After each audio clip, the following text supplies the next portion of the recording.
Good morning and another warm welcome to our latest and final ISP webinar of the year. It's great to have so many of you join us. I know we've got a mixture of sales leaders, all sorts of sales professionals joining us for this panel discussion today. So thank you very much for joining. In a short while, I'm going to introduce the chair of our panel this morning, Barry Hilton. Barry will be a familiar face to some of you that regularly join these sessions. But just a few housekeeping things to start off with. So as always with these sessions, we love them to be interactive. So if you'd like to ask a question throughout the session or as we come up to the final part of the session, please feel free to type your question in the chat window, in the question window there. Then I'll monitor those throughout the half hour of our discussion, and I'll put some of those to Barry and he'll put them to our panel towards the end of our 45 minutes there as well. So please have a think about things you'd like to ask. It's your last opportunity of the year as well, so last opportunity to be famous and have your name out there. We also record this session as well, so if you'd like to look at the recording, should be available later this afternoon for ISP members. So you can go onto our learning platform and have another look. If you'd like to do that, perhaps share with colleagues and take the learning points again. ISP members will receive CPD points, your recognition for joining today's discussion. So we'll automatically allocate 2 points for you there as well. So if you're an ISP member, nothing for you to do. In the chat window, which you may be able to see there, I've posted our LinkedIn post for this session as well. So again, after the session or during the session, if you want to put a comment in there, that'd be great, or like and share. We're also going to put in a survey at the end of the session, so great if you could spend a minute if you've got some time just to give your thoughts there. So on today's subject, how did I get here? So we were just saying what an interesting time of year it is to look at this subject. Maybe if you're the British Prime Minister or Joe Root, you might be particularly asking yourself this question this morning, but obviously our focus on sales today. So that leads me on to the chair of our panel. He's always very generous with his time, a great friend of the ISP, and I'm pleased to welcome back Barry Hilton to chair today's panel. So Barry's Managing Director and Global Partner at Mercury International, 33 years commercial experience, 22 of those selling and leading projects with Mercury clients. He's become a sought-after subject matter expert, working in 5 continents, delivering sales programs for clients, very much an international experience as well. His current focus with Mercury is on the sales executive level 4 apprenticeship qualification. He and his team support employers to make the most of this opportunity. So it's probably enough from me. So I'm going to say good morning, Barry. How are you doing today? Good morning, Graham. Thanks very much for that very generous welcome, and good morning to everyone, and welcome to this webinar focusing on one of the real conundrums of our industry, the accidental nature of a significant proportion of sales careers. And it's likely that some of you took the same road as me, which was I applied for a job, not really knowing much about what was involved, no plan, no big vision, and ended up doing it for most of my adult life. And many of us trained for something else and worked hard for professional qualifications that we never actually use. And sales is a very esoteric profession. Even within organisations containing large sales resources, it remains misunderstood and sometimes opaque. Sometimes this might even be deliberate, who knows? Is it any wonder then that the sales recruitment and retention is one of the most acute challenges that's facing companies right now? So I'm delighted to welcome and introduce our panel this morning. We have Connor Barnes, Amy Fury, Nathan Osborne, who's on the call but does not have visual connection with us, but Nathan is there, and Jess Summerskill. And they have all taken various routes into sales, pretty much just validating the hypothesis that I put forward this morning. But thanks to everyone for investing your time as the panel, and I'm sure that you've got some interesting things to say to everyone. So our panelists have varying levels of experience and role, but share one thing in common. All of them are currently working towards professional qualifications in sales or leadership in sales environment at the moment. And today we want to dig into the topic of getting the right message to the right people at the right time and identify why this may not be happening right now. So I'll be posing some questions to the panel with the aim of developing a common understanding of the issues and some possible solves. And we also have some time at the end for open questions. Graham's mentioned that already, for anybody who wants to put forward a question. Graham will be collecting those, and we'll distribute them to the panel as we go. So let's begin by summarising some of the macro issues that face organisations, and these are exacerbated by the current economic and health challenges that we're all facing. So it's getting increasingly difficult to fill sales roles, and it's uncertain whether companies are addressing the root causes or simply dealing with the symptoms. Is the messaging right? Where is it being delivered, and when is it being delivered, and by whom is it delivered? And why is it not resonating enough with the right kind of people to get them into the sales arena? And when the right talent is attracted, why are companies not able to retain enough of it to realise a return on this very expensive investment? And it's commonly understood that sales has the highest attrition rate of any profession and currently runs in excess of 30% on an international average basis. Now, I don't know if everyone knows that, but it's a fairly shocking statistic. And during previous webinars, we focused on the topic of women in sales, and we referenced both a Harvard Business Review and a Gartner report, which offered these troublesome stats. So I just want to remind people of these stats, if we could just see those from the reports that we had before. I think we're going to see those up on the screen right now. Yeah, although women make up just over half of the college-educated workforce, they hold less than 1/3 of business-to-business sales jobs. Now, an overwhelming 66% of women believe their sales organisations struggle to retain high-performing female sales professionals. So the Gartner report also referenced what it chose to call the inclusion problem. And considering sort of the wider societal demographic and no other groups that are underrepresented in sales and the sales leadership mix, this becomes quite obvious. A safe conclusion is that the sales population of the UK is not proportionately representative of our society. And that's something that also features in the recruitment discussion that we're going to have just now. So we just move on a little bit more to that final point, the important one, which is providing sales leadership, which contributes to a result. Now, salespeople are often extremely goal-focused and ambitious, and for want of something else to aim for, career aspiration often points to sales leadership. Is this just a badge? Is it badge collecting? Or are the best salespeople able to successfully transition into good sales leadership roles? Now, a very quotable sales leader pointed out that sales managers who cannot make a direct connection with an uplift in sales team performance are at best highly paid administrators and at worst a cost. Now, I know that that's a fairly controversial point, but it is an interesting one nonetheless. So, personal insights and experiences of the panel will offer us some evidence of what needs to be done to avoid these challenges that we've just highlighted and gone over here. So let's just have a look at what the takeaways are for the group who've decided to attend our webinar today.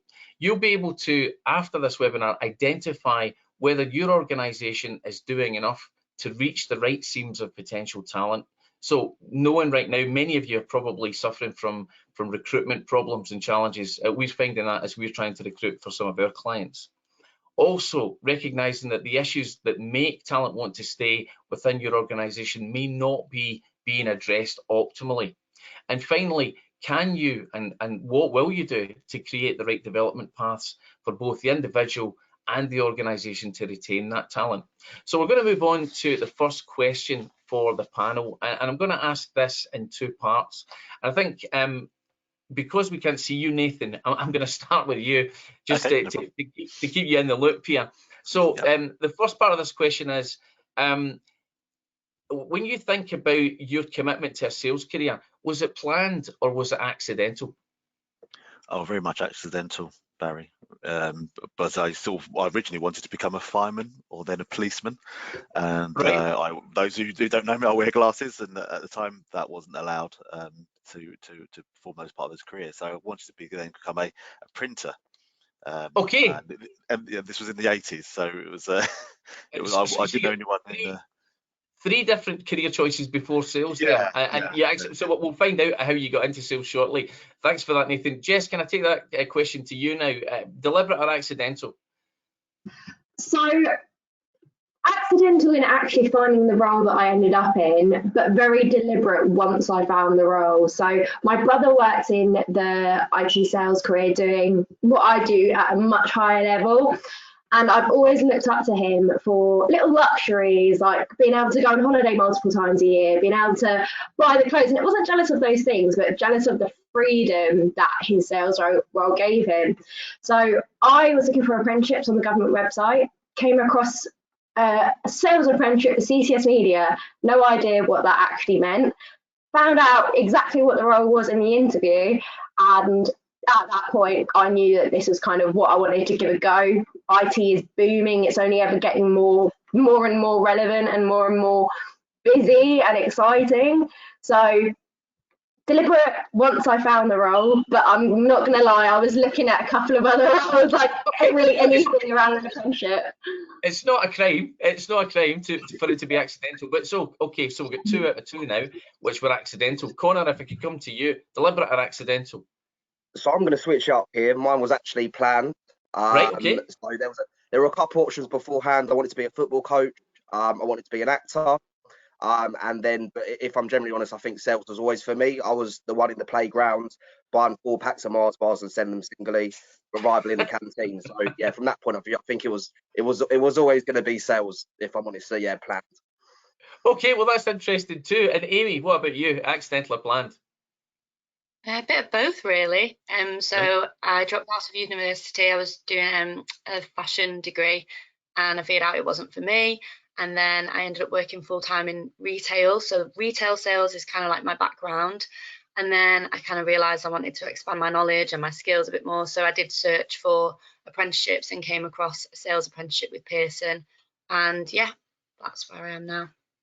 Interesting then, because that leads us on to our second question. Everyone's given an opinion, and it's not quite split 50-50 across the group there, but it seems that there is an element of happenstance around what's happened. But the next question is this: what information, advice and guidance did you receive about a career in sales, whether you wanted it or not? So think back to school, college, uni, your peer group, your parents, your community. Who told you about sales, and what did they tell you about it? Can we start with you, Amy, there, since we just heard from you? Advice about sales? So I didn't receive any advice about sales growing up in school, college. And I think there was always like this kind of perception that if you were in sales, it was a lot of, cold calling, you'd get people on the phone ringing up like, I'm trying to sell you a washing machine, etc. So that was kind of like my interpret of like sales and a sales role. So no, I had absolutely no knowledge or no advice when it came to a sales career. I can just ask a supplementary on that, Amy. Any discussion in your peer group when you were at school or college about sales? No, none. Absolutely not. Right, okay, just checking. Thanks for that, Nathan. What about you? Information, advice and guidance from anyone that you respected? No, not at all. The careers advice for sales, if people wanted to work in boots or a Saturday job, that was their idea of sales. So right. zero information from the careers teachers. And no, amongst your peer group, no discussion at that sort of educational stage of your life about sales at all? No, it's very much vocational, bricklaying, sort of technical subjects. There's nothing to do with sales, not at all. Okay, thanks for that, Nathan. And Connor, what about you? What information were you given? I'd say educational wise, I mean, not much from school. I'm a little bit about college because I did my business qualifications there, but I'd say probably the main driver was my father. So my father's been in sales all my life as such, and I've always seen him on the phone, giving the patter and all that kind of stuff. So it always intrigued me in that sense. And he's obviously been everywhere I've been in my career, working up the ranks as such. So he's always been a helping hand and always a bit of advice. So I'd say he's the main driver. I mean, education-wise, school and college, they give you a little bit, but I wouldn't say as much as they should do. So that's really interesting. I'm just going to come to you in a second, Jess, but there's an immediate connection between what Connor said and what you've said already, Jess, which is that it was a family connection, that you aspired. Connor sounds like he was aspiring to what his father was doing. You seen your brother's success and thought that that was something that you might want a piece of. So apart from seeing your brother, obviously that was a big influence, any other formal advice or guidance given to you about a career in selling? Absolutely none. I honestly don't actually think it was mentioned at all in school. Obviously, school kind of teaches you very much an academic route, which sales, coming more into apprenticeships and being seen more as a formal qualification, I feel is like changing that stigma. But no, sales was never a option that was discussed ever. So this is a really interesting point. When you would pull together everything that everyone's said so far, you used the word there, just stigma, which sounds like sales is something that people shouldn't, be looking at. They should be aspiring a little bit higher. But interestingly, most of us who've had successful careers in sales would not swap it for anything else at all, because it's provided so much in terms of opportunity, success, and experience. But it's very unknown or little known or misunderstood, which is quite clear. Which takes us to the third question in our little series of questions here, which is, you're all in sales roles or supporting sales teams right now. What would encourage you to stay in sales for the rest of your career? And I'm going to give that question to you first, Nathan, please. So I know that you've got a fairly long career in sales already, but what's going to encourage you to continue in that, bearing in mind all the challenges that we face right now? Yeah, I think it's the type of company that you work for, to be honest, and some managers that you have that encourage you to progress, and also they kind of trust you to get on with the job. I'll be fortunate to have good managers that haven't tried to micromanage me and actually let me get on the job. And one of them used to say, "You're the managing director of your region. You run it as you see fit, as long as you're successful." So I think it's the encouragement from your management that makes you want to stay within the company. And what else about the role, Nathan? Because maybe it would be okay to share how long you've been in a sales role, because you've been in it a bit longer than other people. Yeah, I've been Royal Mail sort of 28.5 years, and literally all of that has been in sales. It's a brief 3 years in marketing, but generally in sales. It's just the job I enjoy. Dealing with customers, dealing with issues, providing solutions to customers. And you've progressed in sales roles throughout your career with Royal Mail, but you're still customer facing, is that correct? Yes, yeah. I started as a telephone account manager and went my way up to account executive, account manager, then key account manager, as we were called then. So yeah, I've enjoyed my career and enjoyed meeting the people within both customers and with my colleagues. Okay, that's good to know also, that there's a career progression route within sales, which I think is going to come on to that other point that I made earlier on about, is the obvious career advancement into leadership, or can you continue to be productive and progress within sales? Connor, if I could come to you next, what would keep you in sales for the rest of your career? Yeah, I think, Chad, I'm echoing Nathan's comments in regards to the company that you work for. I myself don't like to be micromanaged, but I like to kind of get on with my role and let my figures do the talking. But in regards to keeping in sales, I think whichever company I'm going to work for, and however hard times get, I think I'm always going to be in the sales role as such. I don't see another career path for me, if I'm generally honest. I think this is what I'm made to do. So. And how long have you been in sales now, Connor? So I'm coming up to 7 years. So right, yeah, coming up to 8 years. Sorry, coming up to 8 years. So you're past the 7-year itch point, right? Okay, very good. Thanks for that, Amy. What would encourage you to stay in sales? Yeah, again, I think echoing on Connor and Nathan's points about the company that you work for, I think it obviously encouragement from your manager.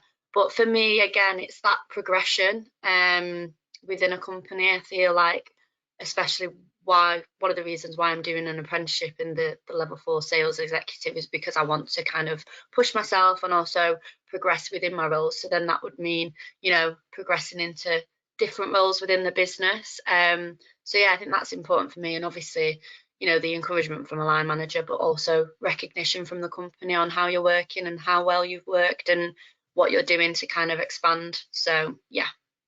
Okay, very interesting points. We'll pick up on some of those as we go. Jess, coming to you. Now, your role's slightly different because you are at the moment supervising and leading a group of salespeople. Is that correct?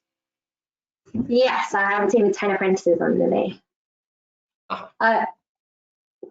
So for me, what would make me stay in a sales career? So I was in sales for about 3 years, and for me, the challenge I found was the kind of sameness of day to day. Kind of like, especially in your first couple of years of sales, it's hitting the phone hard, making hundreds of calls a day, and not always with the best results. So for me, change and keeping things interesting, not doing the same thing every day, is really what would keep me in a role long term. So I really enjoy my role now that I take on a new team once a year. So every year I get a fresh opportunity to start from scratch, do things completely differently. We've worked through a lockdown, so that's put a lot of change and made us really need to be agile and dynamic. So definitely changing things up, but I'm really surprised no one else has said it. We want to be rewarded for what we do too. So for me, something that would make me stay is obviously the pay too. We're in sales, come on. So for me, it's your organisation recognising your hard work and rewarding you for that too. I think that's a really honest answer as well, Jess. I saw Connor smiling there, and I'm sure everyone would agree, even everyone that's listening as well, that the reward and recognition is important. But the fact that there were so many other things mentioned means that the job's not just about making money. I think that's sort of the icing on the cake, really, for a lot of us in sales, that you can have a very rewarding career, but at the same time be successful, and at the same time be successful. So, I mean, my next question, it's been somewhat answered to an extent, but I just want to see if anyone wants to add anything to it, because you could say, I was going to ask, what would discourage you from staying in sales? But probably the opposite of what everyone said so far. So a couple of you mentioned micromanagement. Let's just explore that a little bit, because obviously if you're a motivated salesperson and you're working hard, you're going to need some guidance, but maybe not too much. How are we defining micromanagement? Connor, I think you might have mentioned micromanagement, and I think Amy might have mentioned it as well. Connor, what would you consider to be too close management in terms of stifling your creativity as a salesperson? Yeah, of course. I mean, I've had managers beforehand where I'm having to load up my inbox to make sure that it's clean and all that kind of stuff. So, I mean, from my point of view, it's more just being on top of your salespeople, but not below you, unneeded as such, or having meetings about meetings. That really frustrates me, if I'm generally honest. It's more just letting me crack on with my job. I'm doing what I need to do.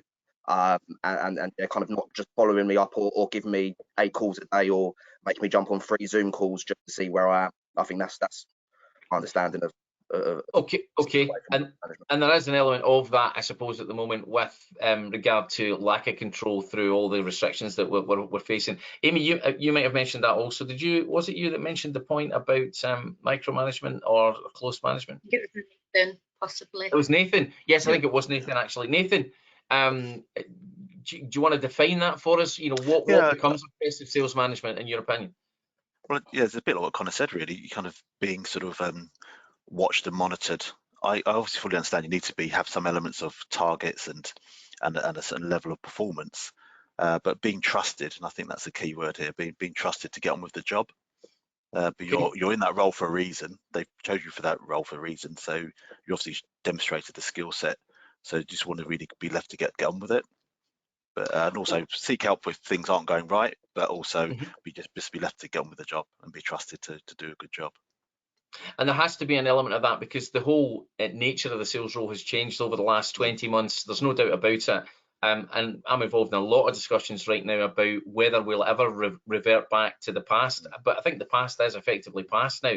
And everyone's got so used to working in a different way that there is a new norm. It is a bit of a cliche, but there is a new normal now in terms of what sales is like, and it involves technology, and it doesn't involve so much traveling, and it involves a different sort of form of interaction. So here's potentially some golden nuggets for everyone that's watching and has joined us on the webinar today. What advice would you offer organizations who are currently seeking sales talent?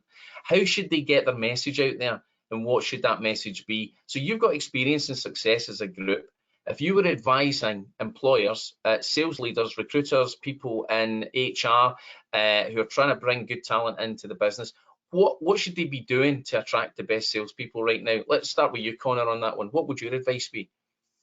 Yeah, so I'd say definitely be clear on the progression, just like Amy mentioned earlier on. I think that's a big key point. And then obviously shadowing what Jess mentioned about the pay, making sure that the commission's there and making sure that obviously we're rewarded for our work. But I think the main one for me, which I've always had to battle my side in my sales career, is I don't think age is I think age is just a number.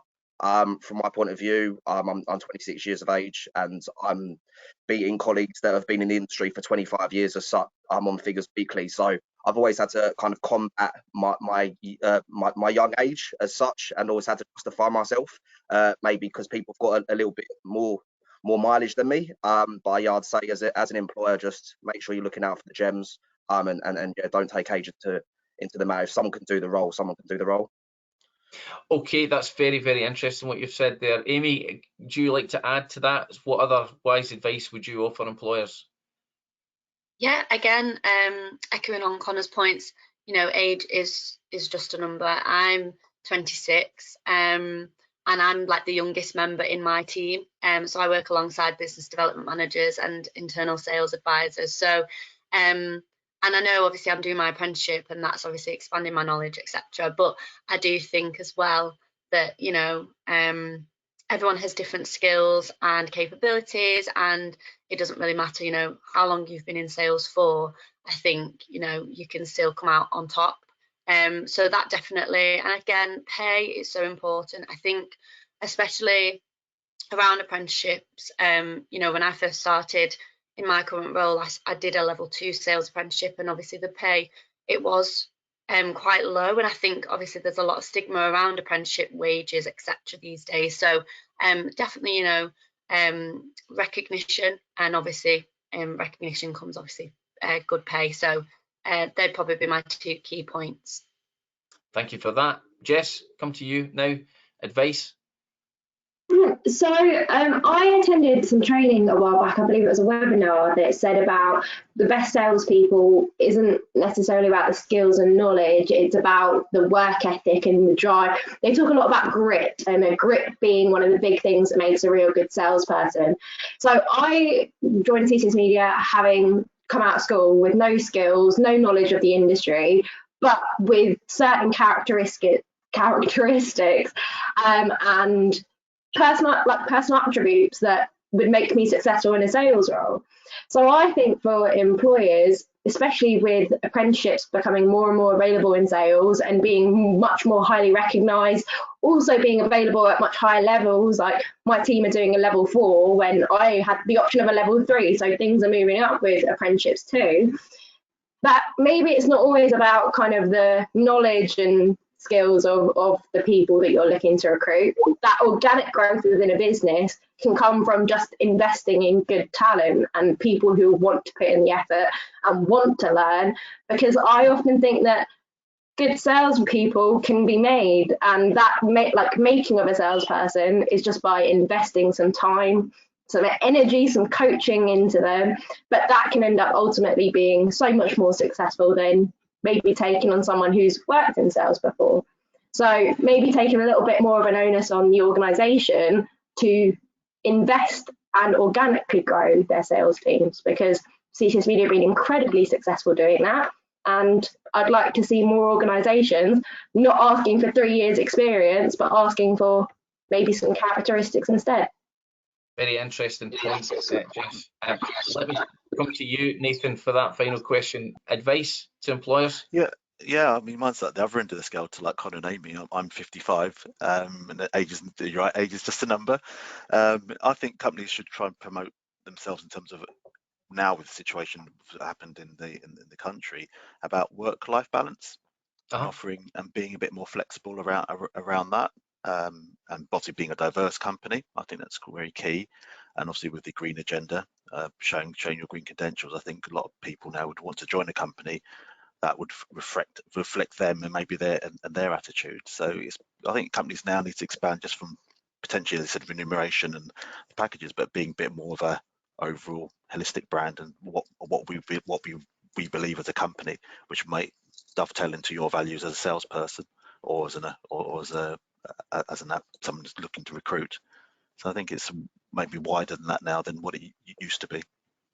Interestingly, the tables have turned really, because now it's a candidates market rather than employers market, and that candidates are basically trying to make companies measure up to their expectations rather than the other way around. So quite a lot of change there within the focus. Jess has mentioned about raw talent, and I would, without trying to offer too many opinions, I would subscribe to that view that it's about the attitude of the individual much more than perhaps their experience or their qualifications in some cases, although you're all doing professional qualifications. But that raw talent, finding that raw talent is really important. I'm very aware that we've come to the official end of our webinar right now at 9:30. Time's gone so quickly. But Graham, we've got some time put aside for some questions from anyone who's been listening. Have you got anything for us that you want to put forward? Yeah, I think so far we've had a bit of a shy audience, probably captivated by the discussion and absorbing all that as well. So absolutely, to Barry's point there, now is your time to put in your questions if you'd like to put something to our panel here. I've been enjoying the discussion as we go along. If I may, Barry, I'm just going to start off with one of my own questions as people put their own in there in the question box. So I was intrigued actually by Nathan's last point there, talking about values and green credentials and things like that. So leads me to a question I'd be interested to know the panel's view. How important is it to you what you sell, or is it all about how you sell, which you've all described really well in your interest in the sales role? Does it matter? So I'm someone started my career selling wine. I've sold textbooks, I've sold software. I probably have a view on it, but what do you reckon? Is it important what you sell? Okay, go to Connor first for that question. Is it important what you sell, Connor? If you're a born salesperson and you love sales that much, I don't think it's really important what product or service that you do sell. I mean, I started with commercial estate agents, then I went into drainage maintenance, and now I'm in food service, then in fruit and veg and fish. So as you can imagine, it's the sales that's brought me in. It's not the specific product or the specific industry. It's just the love of sales and the rush of winning new business as such. So yeah. Okay, interesting. I don't think it's important what you do sell. I think it's just the love of selling. So for you, the love of selling. Amy, what's your view on that? It's a good question actually, because I have been thinking about this quite recently. So obviously, if it's something that you're passionate about that you're selling, then great. Obviously, I do agree with Connor. If you do have that love of sales, then it doesn't really matter. But for me, within my role at Pearson, I'm part of the BTEC and apprenticeship team, and my role is to sell apprenticeships and digital platforms for learning. So that's something I'm passionate about because. Oh, we've lost Amy there. Amy, we've just lost connection with you. Oh, I think we've lost Amy. Yeah, sorry, Amy, we lost you there for a second. I don't know if you can hear us still. We lost you there for a second, Amy. Do you want to come back to the last sort of 30 seconds of your point there? Sorry, we lost you for a short while. Oh, sorry. Yeah, no, I think it's obviously important to have a love for sales. And for my role is to sell apprenticeships. And obviously I've worked my way up within Pearson and the role that I'm in now by doing apprenticeships. So obviously I've got a passion for it, and it would obviously be nice for me to get obviously more apprenticeships out there and working with private training providers and employers. So yeah, I do think it's all about the love for sales, but also you have to be quite passionate about what it is that you're selling as well. It's something that I've been thinking about quite recently. So yeah. Okay, thank you for that. Jess, do you think how important is it what you sell? I would very much agree with Amy, maybe a little bit more than Connor. So I think that whatever you're selling, you've got to be passionate about it. You've got to be able to communicate your interest, your passion for your product to customers, and passion, I think, is the biggest part of that. Not necessarily, so my organisation that sells IT, I think that that's really cool because of how much it's helping businesses, especially right now. So every time we sell a laptop into a business, we know it's helping someone work from home or move to this new digital age. And this to me is really exciting because it's so different from even like 3 years ago.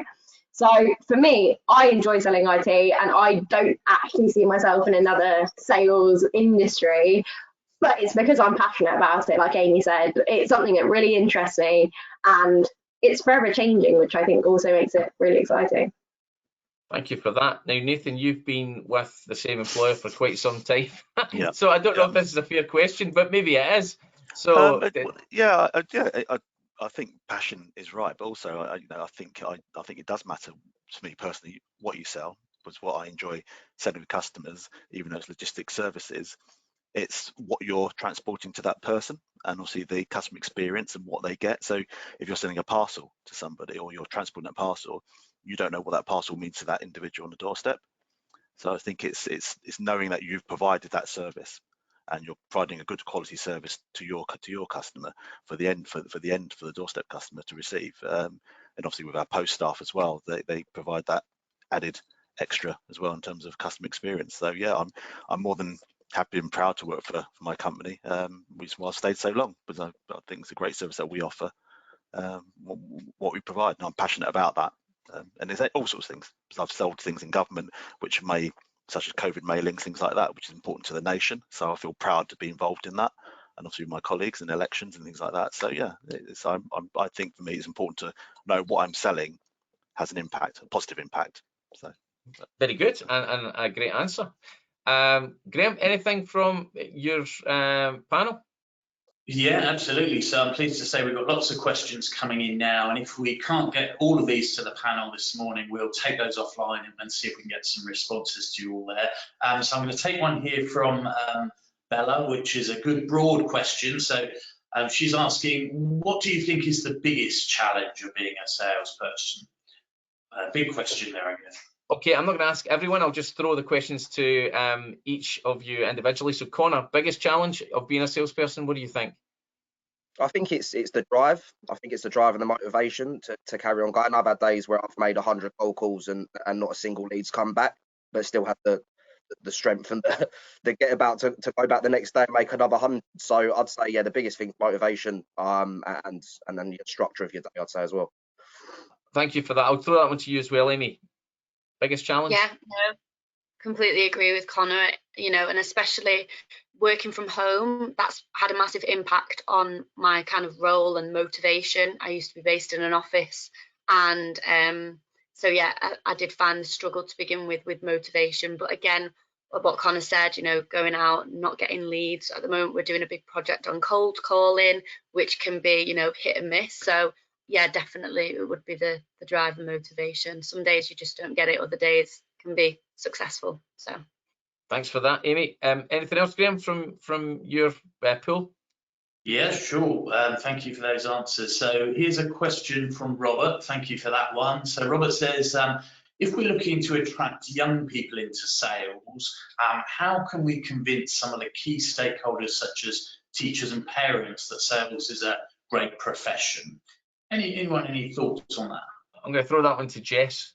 Jess, how do you think we could engage parents and teachers to be more accommodating in their understanding of sales? Educate them. I know that sounds a bit strange, but like both Connor and myself who got into sales through knowing someone who worked in sales, is that familiarity. Where sales has had a stigma in the past of maybe being for the silly people, for the uneducated people, or like don't need brains to work in sales, I think that stigma is completely untrue, and what you do is how you make it. You can be extremely intelligent and use that to your advantage in sales. So talking about it more in schools, talking about it more in apprenticeships, and just having these people who are the people that are realistically giving us guidance on where we should take our careers. If they're not knowledgeable of it as a career path, why would they ever kind of put that our way and want us to work towards that? So maybe just like making people more familiar with how successful sales careers can be. And maybe just as a thought on this particular question, Graham, for those who are listening who are parents themselves, have you ever spoken to your children about being a salesperson? Or have you pressed them for some other career route? So it's quite an interesting one, and possibly a sort of moral dilemma in some respects. Nathan, do you, any offering on that? How do we educate parents or schools to be more engaged with sales as a career for people passing through their care? Well, I think it's maybe sort of using people like the IPS to contact people like Ofsted and try and get things on the curriculum, and maybe even to road shows and other events like that to try and start educating the educators that sales is a valid career. And obviously companies themselves can do things, going into obviously maybe like college fairs and things like that, to start promoting what sales is about. And it's not about the shiny suit brigade and Arthur Daly. It's kind of moved on from those days, and it's obviously quite a very professional career to take on. Yeah, and you know, there's a lot of trade fairs and career fairs and things like that. We've got to ask yourselves, very often companies focus on engineering, technical sort of careers, but not necessarily on commercial careers. How much focus is on that sort of engagement process? Anything else just before we finish? Graham, I know we've got a few minutes left. Yeah, just a very quick comment from myself on that question, if I may. I just to expand it out, I think there is a bit of an issue actually in some HR circles, some recruitment colleagues within large businesses as well, about understanding what sales is, what they're looking for. If you look at the job description and what all of us on this panel and all of our audience will know what sales is, quite often there's a misalignment. So I think there's work to be done within companies as well as the parents and other stakeholders as well. But just a personal comment. So we'll come on back to questions from our audience here. Louise has got a great question. So when you first started in sales, what was the most valuable upskilling that you received? Most valuable skill that you learned, or perhaps a bit of advice you received? What do we Very interesting question. Thank you. Jess, throw that one to you. What was your biggest, quickest learn?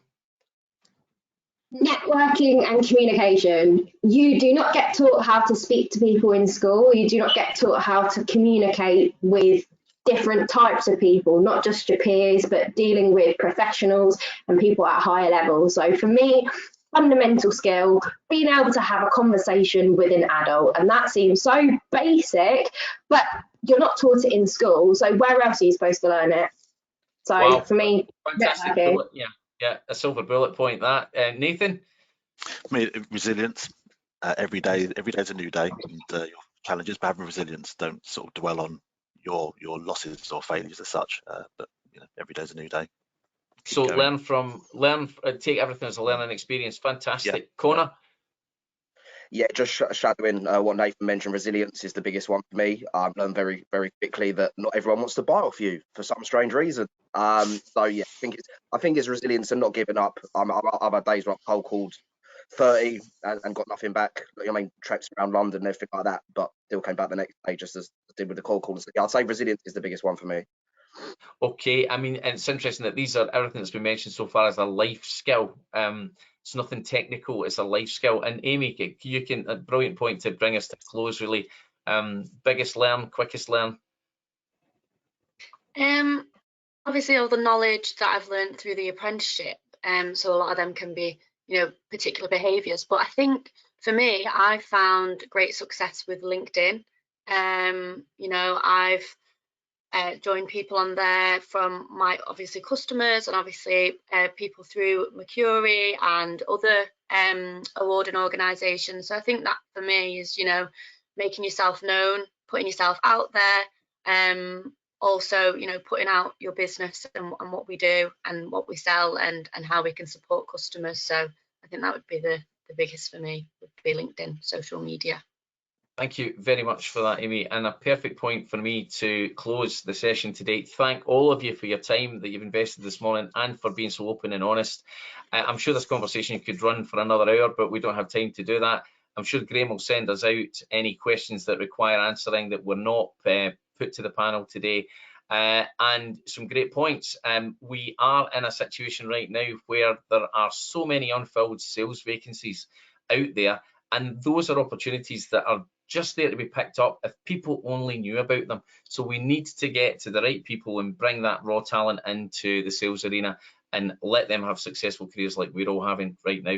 Thanks, Graham. I'll close now, hand it back to you to close the session, and thank the panel again. Well, that's brilliant. Thank you, Barry, for sharing that. And of course, to Connor, Jess, Amy and Nathan there for all your comments, your insights, really helpful actually to our audience to get those perspectives as well. So we've got a flood of sort of comments coming in. Just summarise a few of these. Jess says, great advice from the panel.